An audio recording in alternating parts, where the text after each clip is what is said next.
మన ప్రభువైన యేసుక్రీస్తు నామములో మీకు మా శుభాభివందనములు. ఈరోజు దేవుని వాగ్దానము, ఈ దేశమంతటిలో నీవెక్కడికి పోయినను ప్రాకారం గల పట్టణముగాను, ఇనుప స్తంభముగాను, ఇత్తడి గోడలుగాను నీవుండునట్లు ఈ దినమున నిన్ను నియమించున్నాను. వారు నీతో యుద్ధము చేతురు గాని నిన్ను విడిపించుటకు నేను నీకు తోడై ఉన్నందున వారు నీపైనే విజయము పొందజాలరు. ఇదే యెహోవా వాక్కు. ఇర్మియా 1వ అధ్యాయము 18-19 వచనాలు.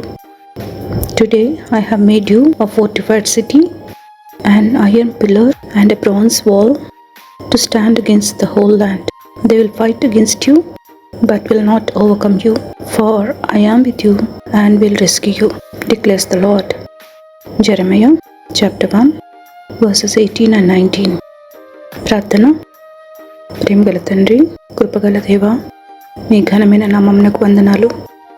మీ కొరకు కనిపెట్టుకుని వారి ప్రార్థనలు ఆలకించి ఉత్తరమిచ్చువారని, మీ శరణు జొచ్చువారని, ఎన్నడూ సిగ్గునందనివారని మీకు మా కృతజ్ఞతలు.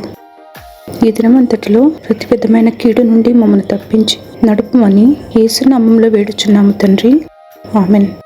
Have a blessed day. God bless you.